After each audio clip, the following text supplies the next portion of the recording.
All right, everyone. Thanks very much for joining. So this is the first of our lectures for this year, now on Zoom, as it was at the end of last year, thanks to COVID. And thanks very much for joining. Like I said, these now get advertised quite far and wide, and we appreciate everyone logging on. So the usual sort of house rules on this sort of thing. If you would like to ask a question during the presentation, you're welcome to stick up your hand. That's now moved in this current Zoom thing, the button to do that, but hopefully you can find it. But alternatively, we'll have time for questions at the end as well. Obviously, everyone, please try and stay muted as you go. I'm going to try and juggle a few things to let people in as we go through the talk. But yeah, I'm very grateful for you starting. So what I'm going to talk about today is what to do about viruses that we detect on the CSF, but specifically herpes viruses. And the reason became clear as I was finishing up this presentation this weekend.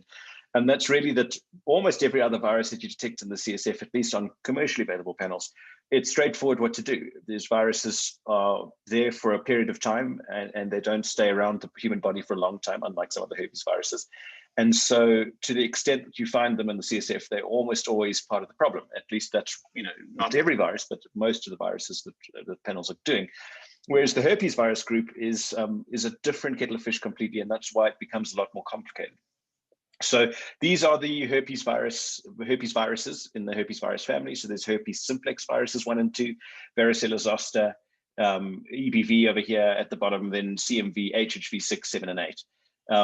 Technically, HHV 6 should probably be separated into 6A and 6B as actual separate viruses, but traditionally they lump together as 6 together. And not all of them obviously are on most of the commercial panels. The panels, for example, that we do in the NHLS look at HSV 1 and 2, varicella zoster, EBV, CMV, and HHV 6. 7 and 8 seldom, if ever, causes neurological disease. 7 is a little bit like 6 in some of its manifestations, but far less known about it than in many other conditions. So those are really the sort of viruses that you need to deal with when they become positive on the CSF. And those are some of the options which may manifest themselves. And the difficulty with all of these viruses is that the herpes viruses as a family all have these criteria, or all these characteristics rather. They're ubiquitous, so some of them, for example, are up to 90% seropositive, sometimes even higher in the population. So they are diseases that almost everyone will be exposed to at least some of them. If you look at HSV, EBV, and CMV, well over 90% of people are seropositive to at least one of them.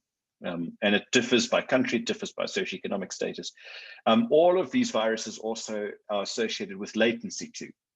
So that's an unusual characteristic of viruses, but that's one of the characteristics of the herpes viruses, that they can basically hide, and I'll show you where in the next slide, in certain cells of the body without causing lytic infection or lytic replication, and therefore escape immune notice. It's one of the mechanisms they use. There's many others that they use to escape immune notice.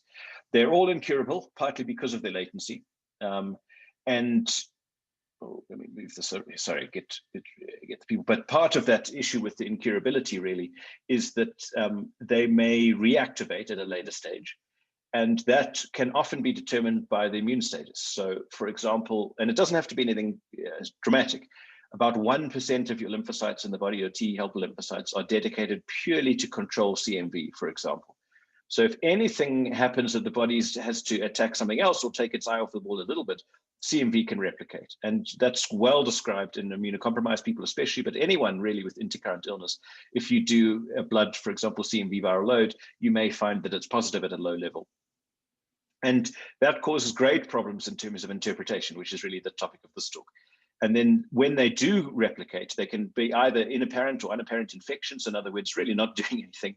And you probably don't need to treat it, versus it can obviously run the full gamut from that to massive and florid opportunistic infection. So that's really the problem. And the fundamental problem is this, that detecting it doesn't mean that you necessarily have infection at a clinically relevant level that needs treatment. It means that you have the virus in your body, but that much we knew almost, or we could virtually guarantee, because most of these viruses are so ubiquitous. It's very common to have any of these viruses, or indeed all of them perhaps, in your body at once. at least in a latent form. So detecting them doesn't necessarily mean that they're causing the damage that the patient is presenting with. In other words, in the CNS condition, then doesn't mean necessarily they're causing the meningitis or encephalitis or one of the other components to this. So that's where these the target cells that these viruses use for replication. You can see a lot of them are mucoepithelial. A lot of them, the other ones are one or other of the blood cells. And so you can get an impression as well that how ubiquitous it is when these things start replicating.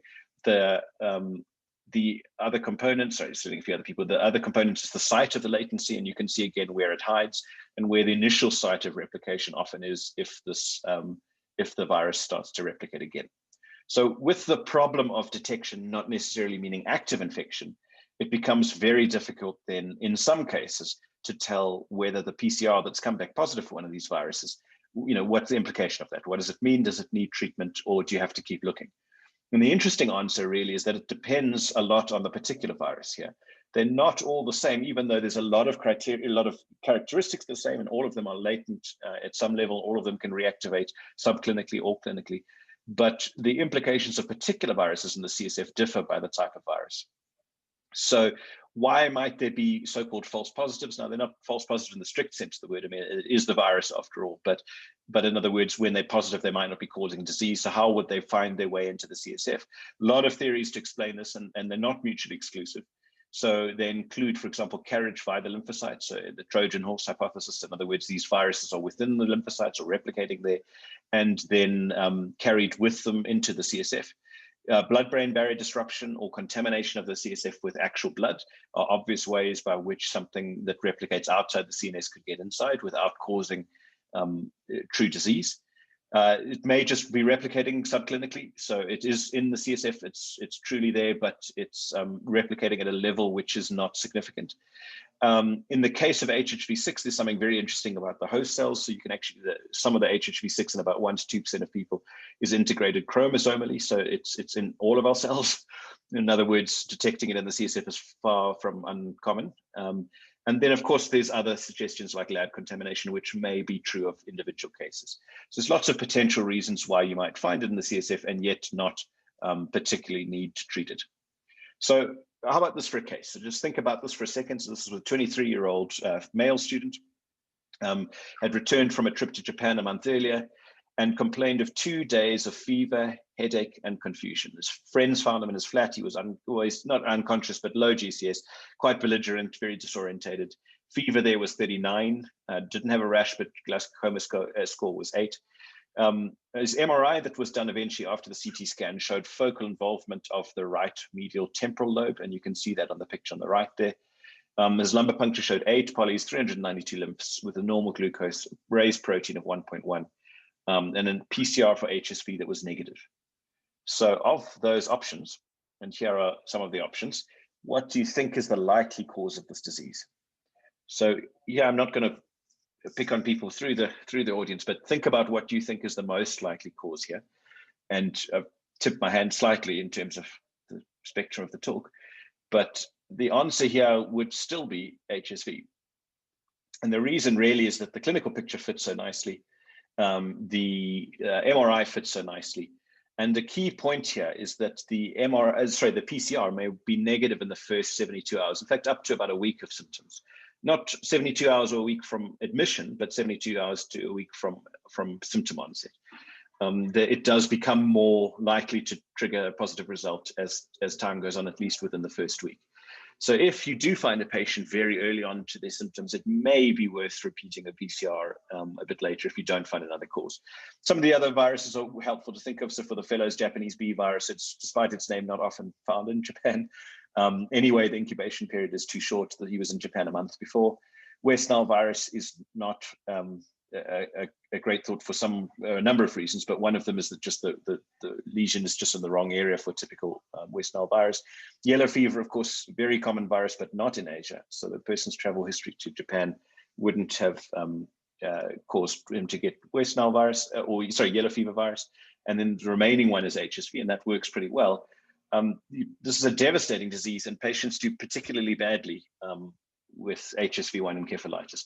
It's almost always HSV1, about 90% of cases, about 10%, the other 10% are HSV2. This is for adults. Obviously, in the neonatal period, it's a much more, it's about 50-50, I think, between HSV1 and HSV2 because of the mode of transmission. But for adults, most of it is HSV1. It's the most common cause of sporadic fatal encephalitis worldwide. And the typical features there include acute history, so less than a week typically. It's quite aggressive. They present with fevers and seizures and often focal neurological deficits, which can be anything from cranial nerves to dysphasias to hemiparesis to ataxias, etc. And impaired memory is part of it. You can imagine in the temporal lobe why that might be. It's a very devastating disease. Mortality is very high, and especially high if you delay treatment. So it goes anywhere from 17% mortality in the beginning to up to 90% mortality if you don't offer treatment. And that's a concern in the case of for example, the state healthcare system, which, because these results currently are run, if I'm not mistaken, all in Stellenbosch, and they get batched, it may be more than a week before you get a result back. So in other words, the point of this is that if you're suspecting it, you may well have to start empiric treatment before you get confirmation as a PCR result. Most of the brain damage is actually immune mediated, interestingly, so you don't see more of HSV1 encephalitis in our HIV population, for example, despite the fact that you do get a lot of associated HSV1 disease in general, including genital lesions. Why it's important also to think of this is that there used to be this concept with the Reller Criteria, which basically showed that, well, the hypothesis there was that you could exclude HSV without a PCR if patients had normal CSF white cells and protein, as long as they were older than 2 and weren't immunocompromised. In other words, these patients, if they had a normal white cell count, you could more or less exclude it. Typically, you can see there you get some raised erythrocytes often, which is a helpful sign that it may be HSV1, mostly lymphocytes. But unfortunately, more evidence has come out since then that these criteria may miss up to 10%. Well, 10% probably on average of HSV encephalitis cases. And the cell count can in fact be normal and up to 25%. So this particular patient had quite abnormal cell counts, which are helpful, but just because you don't have white cells. And this is a pointer for all the herpes viruses, actually. There's always a proportion of them that occur without a CSF inflammation. And that kind of makes sense if you think of this is encephalitis primarily, so the inflammation is in the brain, not the CSF. So it really depends on where in the brain it is and how close it is to the CSF and how florid the infection is as to whether you get involvement of the CSF in terms of white cells. So another case of this, a 29-year-old female, she had her first meningitis at age 24, so 5 years before this. Since then, she's had another 3 episodes. And each episode is associated with headache, stiff neck, photophobia, and occasional radicular pain down her right lower extremity. Each has been treated with antibiotics, which makes me sad, but nonetheless, that was the case. And they resolved over several days, which reinforced in the doctor's minds that the antibiotics were the things to give.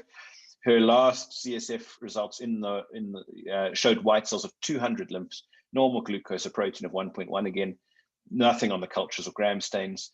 She's been very well otherwise, but had a history of chlamydia, HPV, and oral and genital herpes simplex, and a remote history previously of treated syphilis. She's refused permission for an HIV test, despite her risk factors. So what does this sound like to you? So this is effectively a recurrent meningitis, symptomatic and painful, but doesn't seem to leave any obvious deficits behind afterwards. This is technically a case of what's called Mollaret's meningitis, which is defined as 3 or more episodes of viral meningitis. It's usually HSV2, and that's the typical history here, but you seldom see evidence of HSV2 by oral or genital lesions at the time. So these patients get recurrent episodes of an HSV meningitis. It's a very important syndrome to know because it'll avoid a lot of unnecessary investigations once you've made this diagnosis. And then it was thought for a long time that perhaps you could give suppressive therapy to try and prevent these.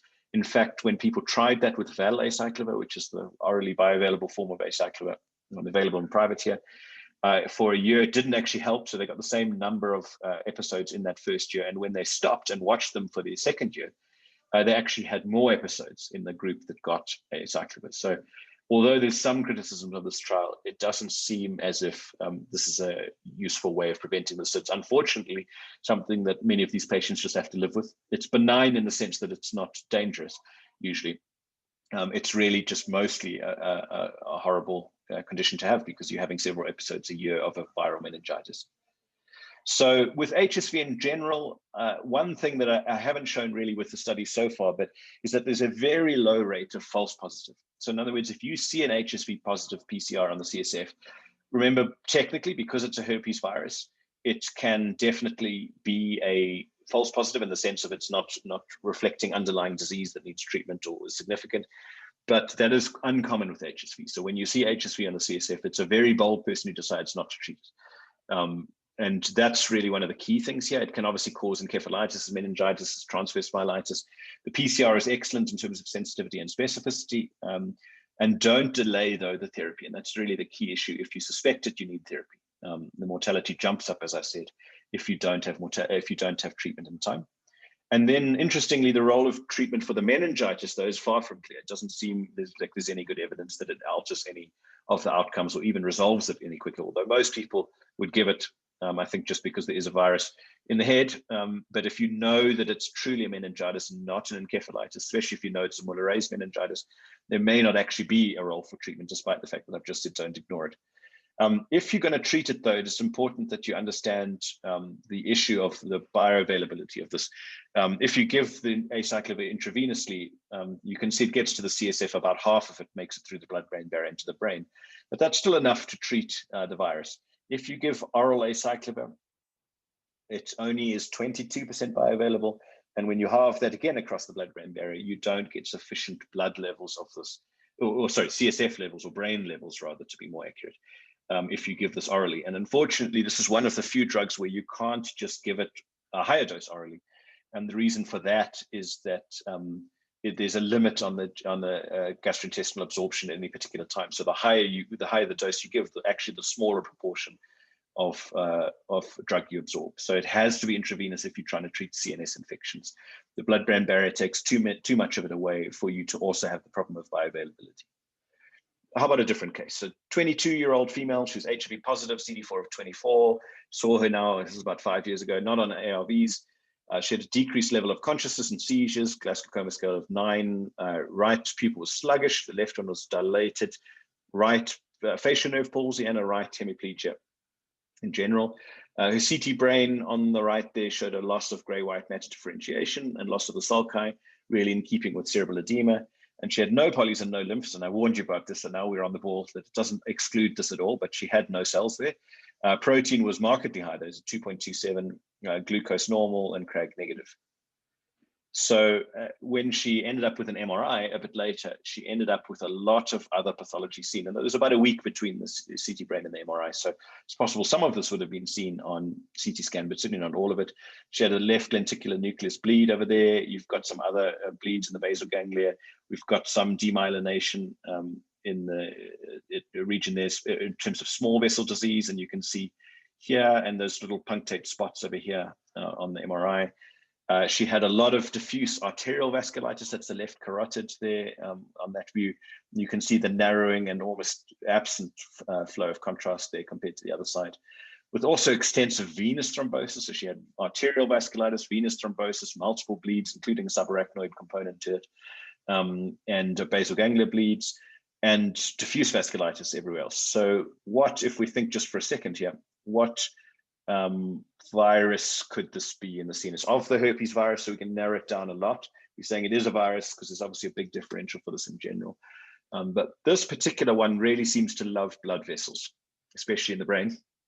And that's really the clue here. So we sent off all of the various PCRs, but the varicella came back positive. So again, not particularly, I suppose, unexpected given the propensity of that virus for vascular, so it often causes vasculopathy, but well worth noticing and definitely not worth ignoring. So to give you an example of that, this was 84 consecutive HIV patients who had new neurological symptoms. All of them were LP'd and all of them had the CSF sent off for varicella zoster, amongst other things. 9 of them were positive, so about 10% on here.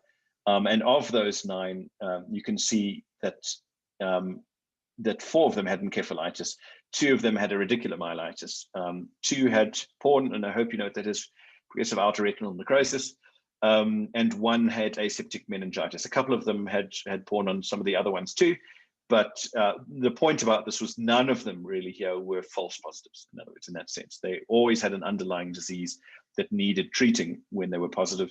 This is a similar study in patients who didn't have HIV. They took 519 CSF samples. And again, clinicians decided this was done post their admission, but clinicians decided if they needed varicella zoster testing. So in other words, this would, you'd think, be a high pretest probability, or at least moderate pretest probability. Despite that, only 2% were positive, which were 11. Of those 11, 7 had a meningitis and 4 had encephalitis. Again, really not suggesting that you're going to see a lot of false positive results. A lot of this is vasculopathy, so it was thought that encephalitis was the dominant manifestation. In fact, probably vasculitis is a significant manifestation of a lot of them, and it's just called encephalitis. And so it travels transaxonally, so it gets through the vessel, through the neurons to the arteries, which lie next to the neurons, and establishes infection there. And you can actually detect antigen within the adventitia of the vessels early on in the infection. And then because of this inflammation and the viral really replication within the vessel wall, you get vascular remodeling, which either causes ischemia on the inside of the vessel, if you like, and on the outside, the weakening causes bleeding or aneurysm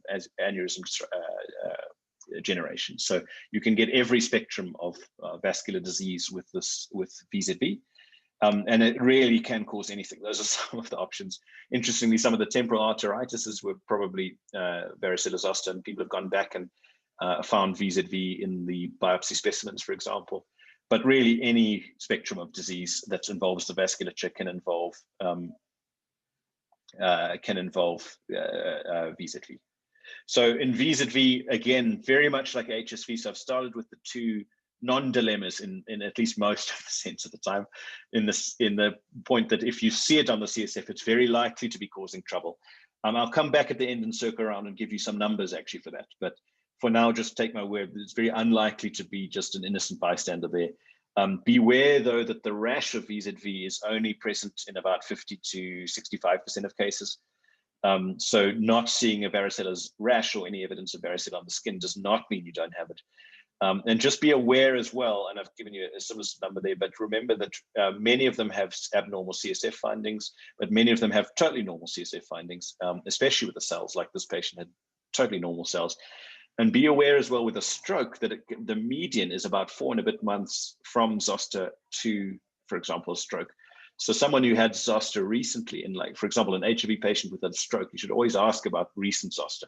That may be months before. But if there's even a history, let's say 3 months before had zoster and now presents with a stroke, I must be honest, I start those people on acyclovir empirically while waiting for the viral studies, because I think that is a far too common cause of stroke in our immunocompromised HIV adults.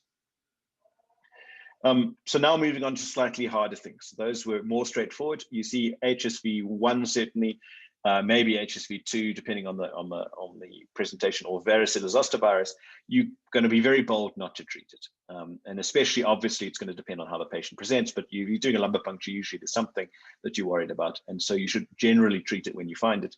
How about this? This was a 39-year-old male. He's HIV positive, CD4 of 17. Wasn't on any therapy for that.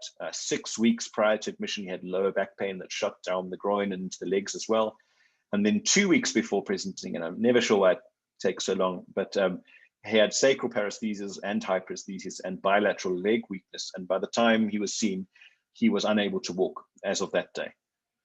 He had a totally normal mental state, and a normal upper limbs, but the lower limbs were 1 to 2 out of 5 distally, and 5 out of 5 proximally. He had some asymmetric sensory loss below L3, decreased patellar reflexes and absent ankle reflexes, and loss of anal tone and bladder control. So if you just think about the syndrome for a second there, this is different because this person's mental state is totally normal. No seizures, no obvious focal neurology stemming from the brain here. He does have neurology, but it seems to be localized elsewhere. So this doesn't seem like an encephalitis here. So what might that be? If you think about it for a second. So this person, they were LP'd, they had 1,200 polys, 340 lymphs, 160 red cells, glucose was low, and protein of 2.7, so very high protein, normal low glucose. I can tell you the temptation just started on TB treatment was enormously high, but it persisted a little bit. In a brain MRI that was normal, spine MRI showed leptomeningeal enhancement. Oh, let me go back, sorry, from the conus medullaris to the chorda equina. And EMGs and nerve conduction studies showed partial denervation and reinnervation of the leg muscles. So it's really here about the spine MRI, which is telling you where the problem is in the CSF. And that's going from the conus medullaris to the chorda equina. And you can see over here, the problem here is this polyradiculopathy. Now, if you give the eye of faith here, if you can hopefully see my cursor, if you look down on this MRI here, these nerves that are sitting, running down from the chorda equina, from the conus medullaris and between the conus medullaris and the chorda equina, effectively are much thicker than normal and inflamed as well. And they're actually stuck to the sides of the thecal sac. So you can see that on this transverse image here, where these nerve roots here are attached to the side because they're really inflamed, think of it that way, and therefore adherent to the thecal sac. So this is a polyradiculopathy, and of those herpes viruses that we showed originally, the most likely cause by a long way for this is CMV. And sure enough, on the LP, this person was CMV positive PCR. And it can do anything. So retinitis is a feature of CMV disease, but it's for reasons no one is sure of, at least that I know, it's really limited to HIV positive people almost entirely. So despite, for example, transplant patients being very immunocompromised and in profound ways, they almost never get retinitis. Anyway, so retinitis is the most common form of CMV disease in the central nervous system, followed by encephalitis, myelitis, polyneuropathy, and this person had polyradiculopathy, which is the bottom one. They're least common, but a very important syndrome to recognize because it makes a lot more sense. And that's important with this disease because I'm going to show you about CMV in a second, about how difficult it can be to interpret a finding of a CMV that's positive in the CSF. But certainly if you had any of these features, the pretest probability is very high. And so the CMV would really be confirmatory and warranting treatment. Whereas some of the other manifestations or the absence of any of these manifestations would potentially mean something very different. It's not like HSV and VZV like that. A CMV is a very difficult thing to interpret. So the implications of a positive PCR. So it's often a bystander. And like I said, we see this if you do blood CMV viral loads, which is why we should never do them unless you have a high pretest probability, because otherwise you end up with a lot of viral loads in a sort of intermediate level, which you're not sure whether to treat or not. It's often a bystander during other infections. I've warned you that 1% of your body's entire lymphocyte army is dedicated to controlling CMV. So it's a tough job to control this virus particularly. And if the body has anything else to do with it today, you often find that it drops the ball a bit on the CMV and it starts replicating. In a study in Thailand of HIV patients where they suspected a CNS opportunistic infection, so in other words, already you've got a reasonably high pretest probability, of all those that were CMV positive, and there were 16 here, none of them had CMV disease that was obvious. The one possible was this aseptic meningitis, but all of the others, and you can see that it's positive in cryptococcal meningitis, it's positive in toxoplasmosis, it was positive without any apparent infection, although I suppose you have to question why they did the lumbar puncture. But that's relatively common. Now, it depends very much on what who your sample is that you do the CSFs for. But there's a lot of times that you'll find CMV positive where it's just really not the problem. Because there's actually very limited data. I pulled yesterday our own data from our ID consult service. The last 19 patients that we've seen that were CMV positive in the PCR, more than half of them. Now, remember, this is a different subset because here we are sending off for CMV PCR only if we haven't got the initial answer from small normal lumbar puncture tests. So for example, we would not send it off if you had cryptococcal meningitis, for example. There'd be no reason. We've got the answer for cryptococcal meningitis the next day. So in other words, this is probably an upper limit of the amount of relevant disease, and that was 11 out of 19 to 58%. 7 encephalitis cases, 2 retinitis cases, 1 cranial neuritis. The person actually presented with bilateral deafness, which was very interesting. And then 1 polyradiculopathy as well, like the case I showed you. And then on the right, so on the left, your left, you can see some of the other diagnoses that were done. One was cryptococcal meningitis, but TBM, tuberculosis, in one case, varicella was the problem, but CMV was also along for the ride. Another case, HSV was the problem, but CMV was also along for the ride. And that's quite common too. If you have one herpes virus, a lot of the other ones that are less likely to be causing trouble may come along with the ride. One was histoplasmosis, no evidence whatsoever of CMV disease.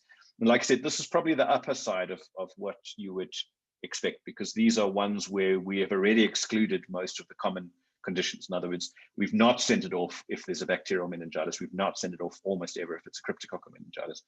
And so that number on the right there is relatively inflated. What about looking at it? So for example, here with CSF CSF specimens from patients where CNS disease was actually suspected specifically. So in these cases, you know, it wasn't just a general, I think he's got neurological disease, but they specifically were worried about CNS disease. Oh, sorry, gone too far back there. And you can see over here, here's the column to look for the CMV DNA, so in other words, the PCR.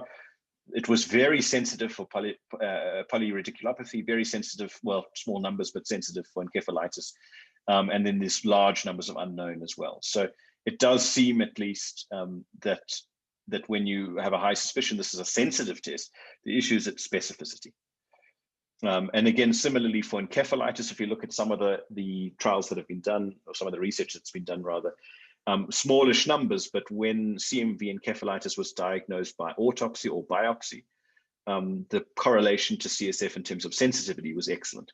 So 8 out of 8 cases, 12 out of 13 cases, and 2 out of 2 in some of the bigger trials. 2 out of 2 doesn't sound big, but it was a much bigger trial in other aspects. But in other words, when you do think it's a CMV encephalitis, that's a very sensitive test. And again, that's a common finding for all of the herpes virus group, that it's not sensitivity, which is the problem, especially with the modern PCRs.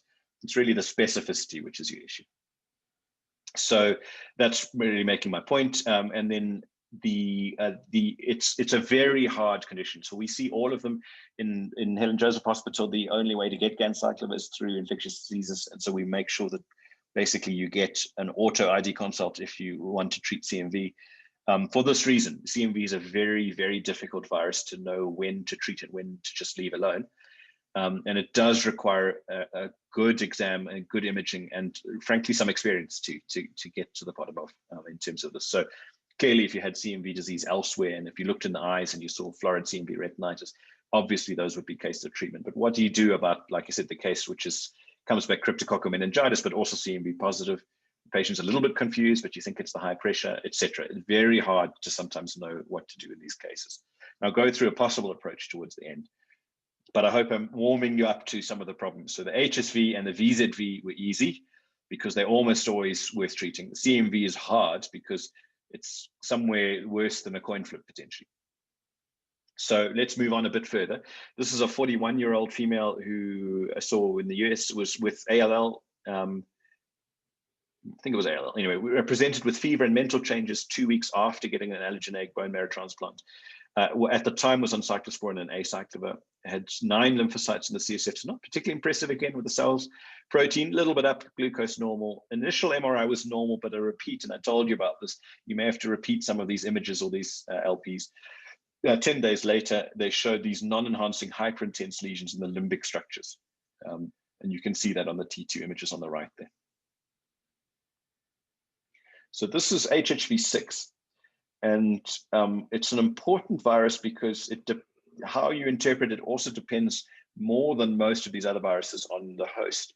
So it's technically type A and type B, although, like I said, it's probably, you know, certainly the people who do this for a living suspect that these actually are very separate viruses, not really subtypes. And B causes almost all of the damage in the body. A, not a lot is known. Some people have associated with various forms of disease, but it's really mostly B. Most children are infected in the first few years of life, mostly from saliva from their mother. And it gets to nearly 100% seroprevalence from about age 3 onwards. So pretty much everyone who's listening to this talk will have HHV6 latent within them.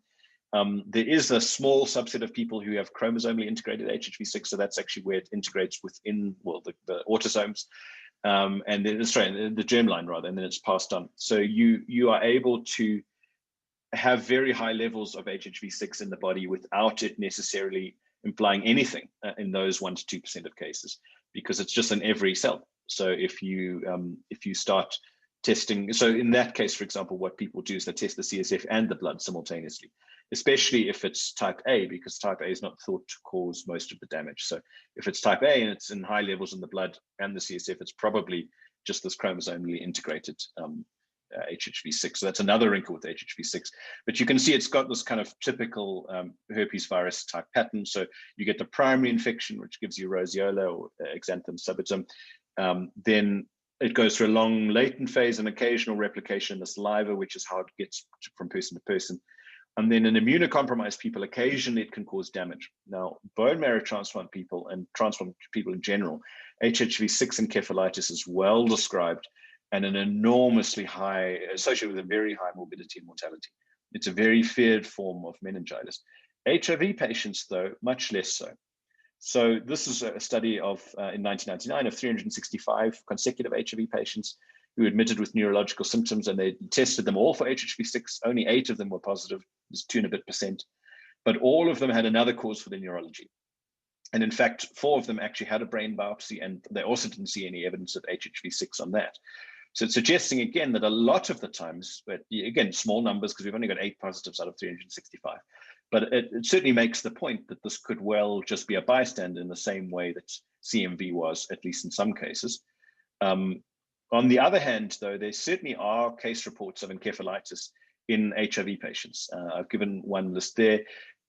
A lot of them, it's unclear whether it's truly encephalitis from HHV6, but there are some, and I've given some of the references there where they actually did confirmatory brain biopsies and found HHV6 on the dying neurons, which is about as clear a piece of evidence as you could want.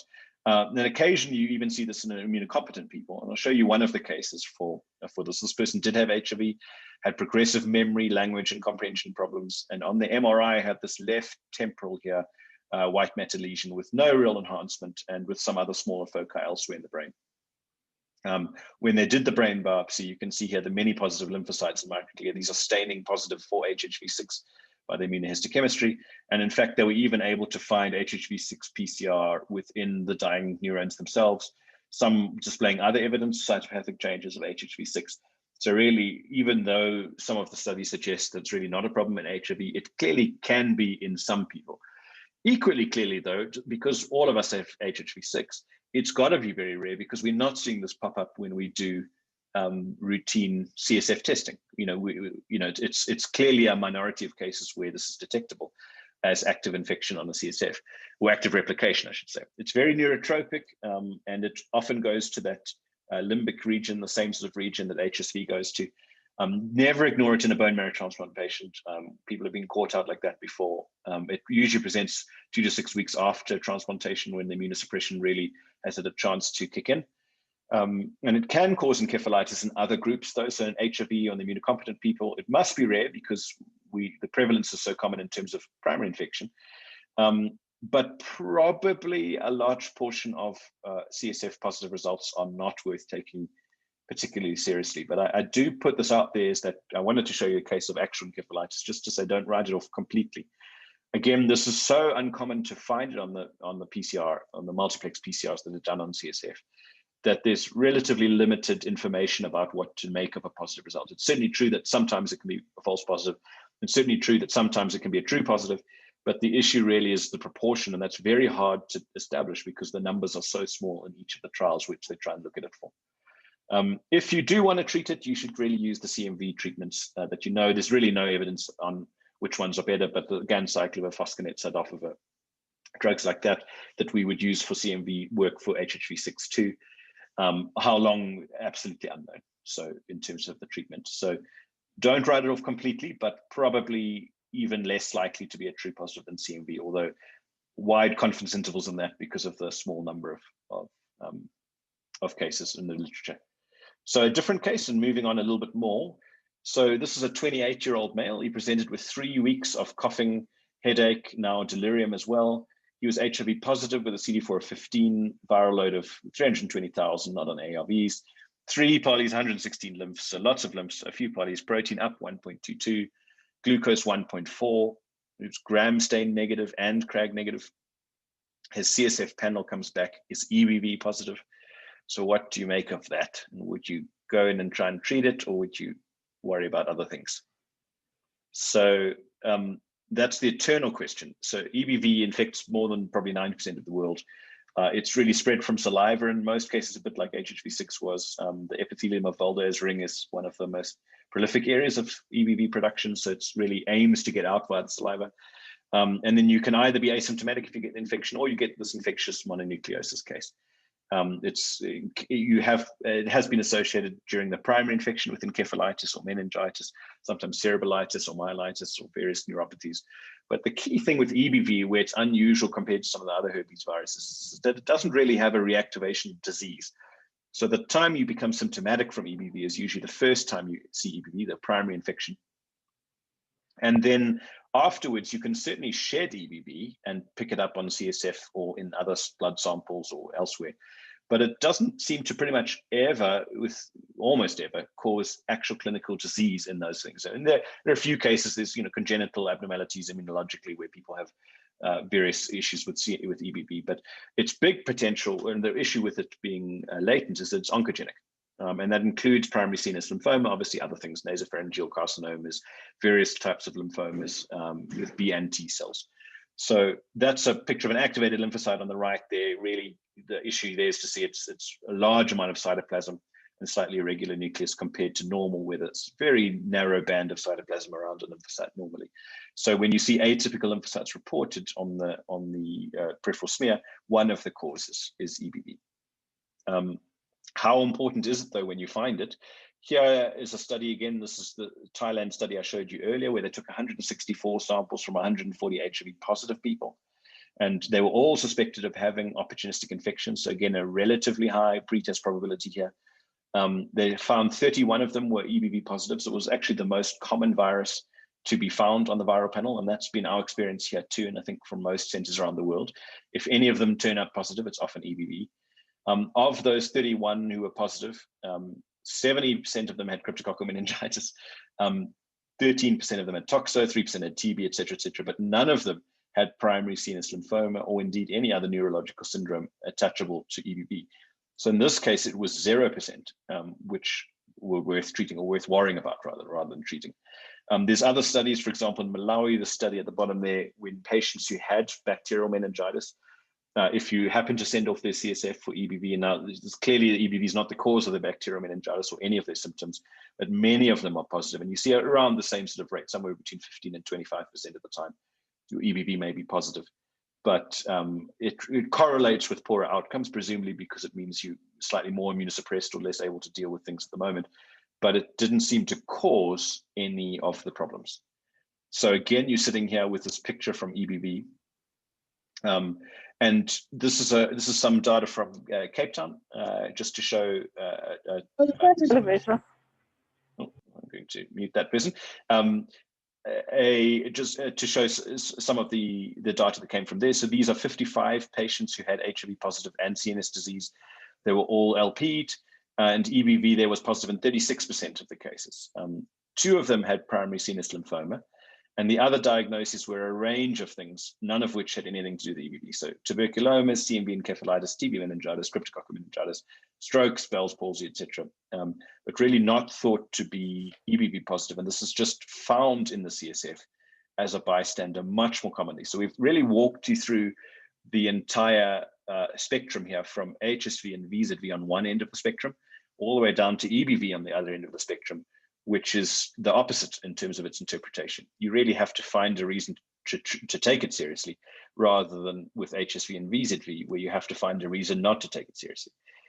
It's well associated that it does become positive in primary CNS lymphoma. So it's one of the diagnostic supportive tests you could use if you worried about that. So once or twice, we've discovered primary CNS lymphomas from the EBV because they had other features of an intracranial mass, and for some reason it happened to have the viral study sent off first, and then that subsequently was linked. But it's not specific for primary CNS lymphoma.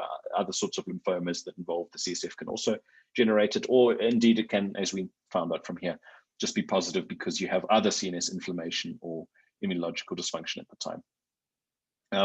If you are trying to find CNS lymphoma, the sensitivity appears to be about 80%.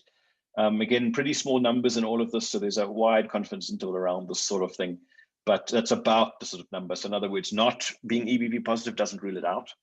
And so in general, EBV, if you're involved in a case of infectious mononucleosis, or you think it's plausible, like in a younger adult, for example, or a teenager or a child, where you think this may be primary EBV, that's a good time to take it seriously when it pops up in the CSF, if there are neurological signs and symptoms that go with it.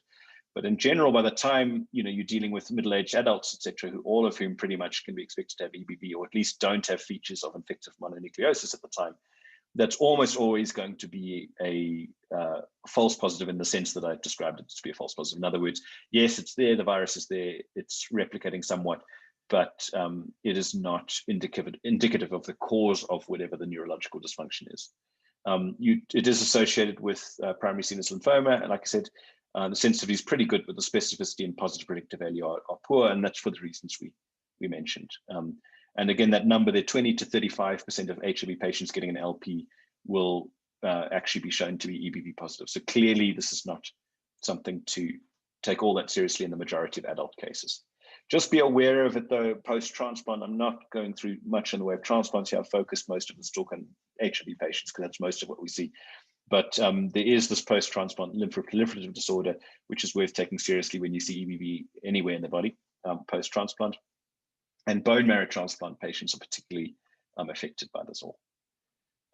So in general, when you look back at this, you can say probably somewhere here about 10 to 30% of people who have true CNS infections by the herpesvirus group have normal CSF findings. So that's the first kind of big lesson here, is that please don't feel that you've excluded encephalitis, so perhaps meningitis, but certainly not encephalitis if you have normal CSF findings.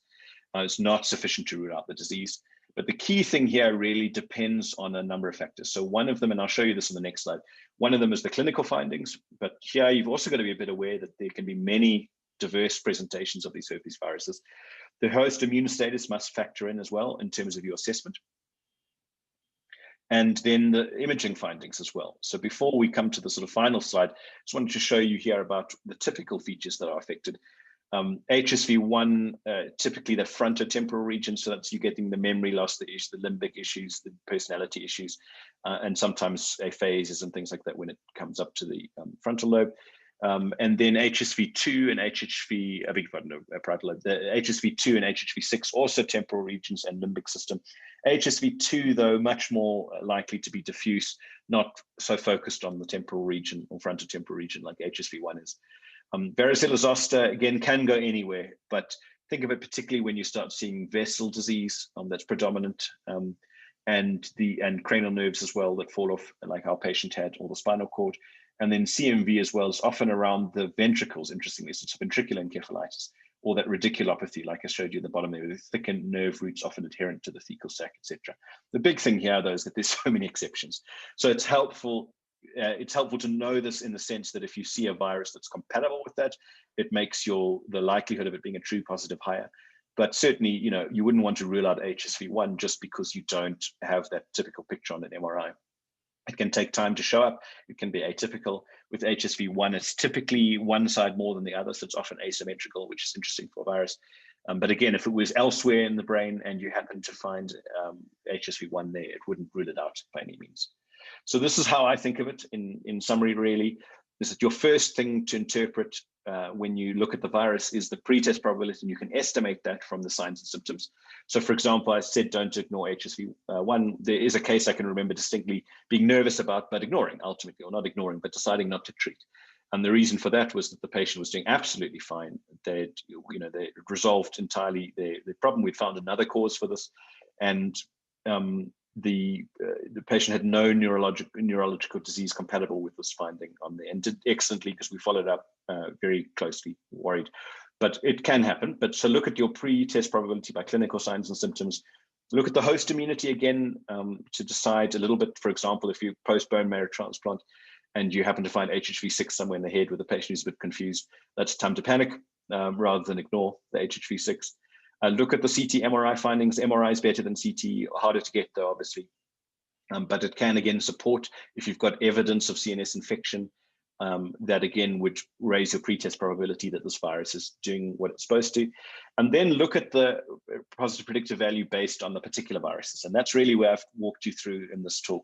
Starting at the top there, that's my list here with varicella and HSV at the top of the list of ones really not to ignore. Somewhere near the middle, CMV, which I find the hardest of all the viruses in general to treat and just to decide whether to treat or not. HHV6 probably a bit lower, although far less known, but far less common problem. But and certainly EBV somewhere near the bottom, where, like I said, your general assumption with EBV is it's not worth treating it as long as you don't think this person's got a primary EBV infection at the moment.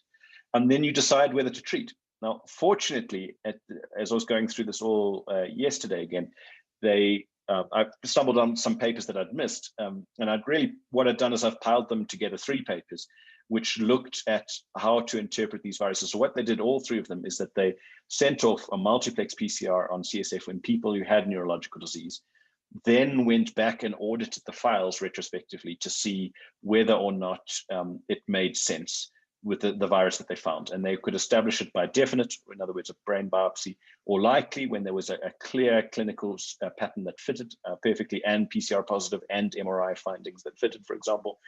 Possible when it fitted clinically, but you didn't have the other 2, or you only had one of the 2, like you had an MRI that was positive, but some of the symptoms were a bit dodgy.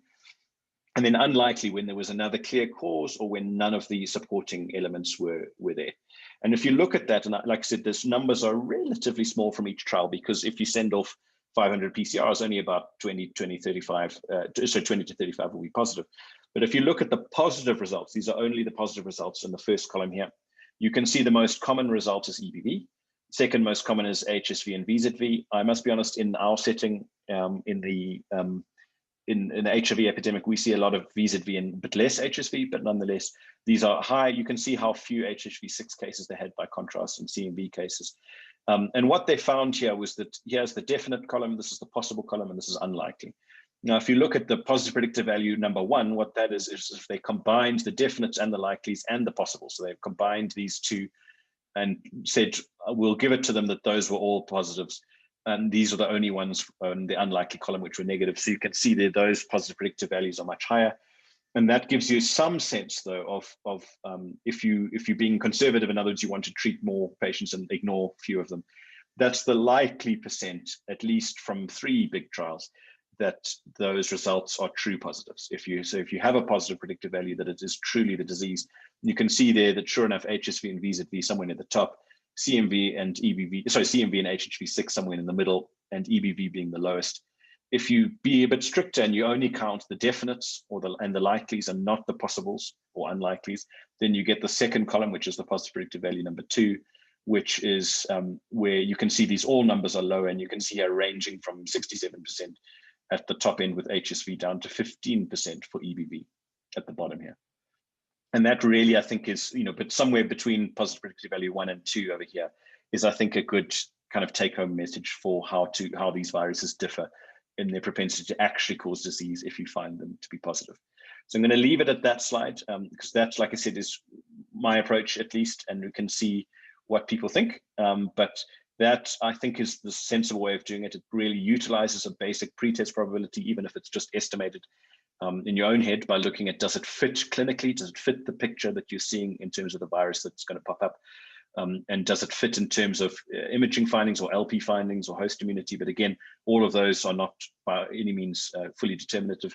And then you've got to know a little bit about the viruses, which is the point of this talk. And you're going to really rank them from the top to the bottom here in terms of the likelihood that you should ignore them, or the likelihood you should not ignore them, rather, with the VZV and HSV at the top and EBV at the bottom. And then hopefully you make the right call. In reviewing all of these CMV cases yesterday from our, we had 19 of them, 2 on review. I think we didn't treat when we should have.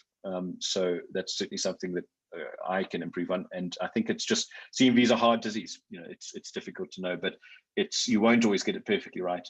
I think after reviewing all of it, I'm slightly more likely to treat a lot of these diseases than I was in the past with the CMVs and the HHV6s.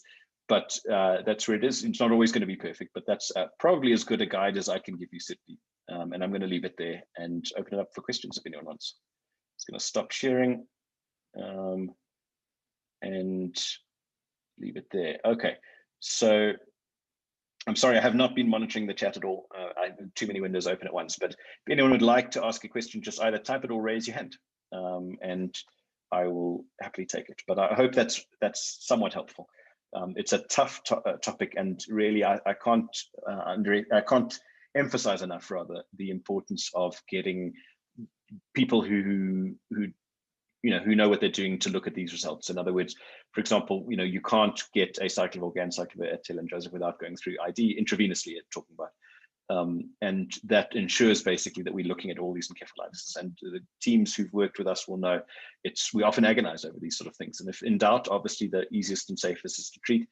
But there is a proportion of cases, especially when you start dealing with a CMV, which are probably best ignored rather than treating, or perhaps not ignored, but at least not treated.